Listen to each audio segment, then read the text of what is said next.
Mr. President, it's Thursday, and as you know, a lot of times I like to come down on the floor. And a lot of times my colleague from Louisiana is actually in the chair, so he gets to see a lot about the great state of Alaska. But I like to come down to the floor and talk about someone in my state who's done an amazing job either for their community or the state or even the country. And we call this person our Alaskan of the Week. I know the pages, it's the favorite time of the Senate because they get to learn all about what's going on in Alaska. And a lot of people watching or watching on TV have found a lot of interest in this because we have like every state here, I certainly think I come from the best state in the country. It's beautiful right now. Really want to invite everybody in the gallery or watching on TV to come up to Alaska, visit.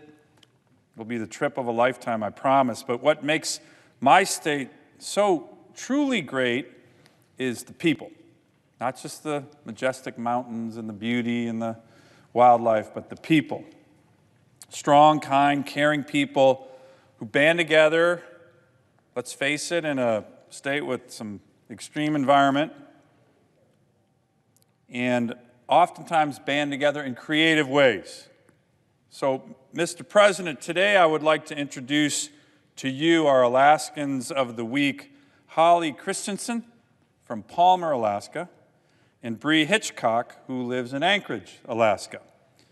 Both of these incredible women have spent countless hours helping thousands of children in Alaska and really across America. Children who need help and care and love because they've been helping children who are suffering from cancer. So this is a really incredible story, and it's one of these stories that I think most people love to hear about because it starts with just an idea, a little movement, a spark that turns into something big, unexpectedly. It's a pebble in a pond, creating ripples that turn into waves. So this incredible story, Mr. President, starts when Holly, an oncology nurse with 3 young children of her own, received news that Lily, who was the child of one of her former classmates, was diagnosed with cancer. So Lily's a young girl, and so she's going through treatment, chemo. Now Holly knew that this would be a difficult time for any kid, working through the difficulties of cancer, and of course, a lot of times with chemo, that means losing your hair. Especially difficult for a young girl. So Holly had an idea. Why not crochet a wig for Lily with soft yarn that made her look like a princess? So she did that. She found some soft yarn. She crocheted a whimsical wig with long, branded strands of yellow yarn decorated with blue and red flowers, modeled after the hair of the Disney character Rapunzel. And gave this to Lily, and this wig brightened this little girl's day during a very, very difficult, dark time. She was able to twirl around in a dress with her Rapunzel braid. She was able, in many ways, Mr. President, to be a kid again and get out of the darkness and difficulty and pain of cancer treatments. Well, then something really remarkable happened.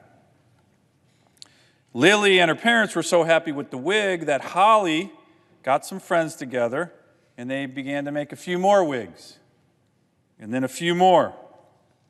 A dozen or so for more children in Alaska who were suffering from cancer, all modeled on Disney characters. Well, that's where Bree comes in. She's from Anchorage. She heard about Holly's project through Facebook, and she began to volunteer. Soon they were making and distributing tens and then hundreds of wigs out of Holly's one-car garage in Palmer, Alaska. And eventually they started a nonprofit organization called the Magic Yarn Project. So out of this one little idea, for this one beautiful little girl, the Magic Yarn Project was born. And soon dozens of Alaskans began to volunteer their time, and they began to hold workshops in schools and in hospitals and community centers. And then the magic started to spread throughout Alaska, and then it started to spread throughout the country, and even around the world. Thousands of people began making princess hair and superhero hair out of yarn for children living through the darkness and suffering through the difficulty of cancer. Mr. President, to date, this dynamic duo, Holly and Bree, have facilitated the distribution of over 7,000 wigs in 38 countries across the globe for children who are losing their hair due to cancer and chemotherapy treatment. Think about that. One idea, one wig, now we're at 7,000. Holly and Bree have amassed an army of over 4,000 volunteers across the country who crochet wigs. This takes time. This takes time and care and talent. Old, young, from every walk of life have reached out to them to help brighten a child's life. A football player from the Seattle Seahawks came to the first out-of-state workshop they held in Seattle. So it's really, everybody's getting involved here. There are even women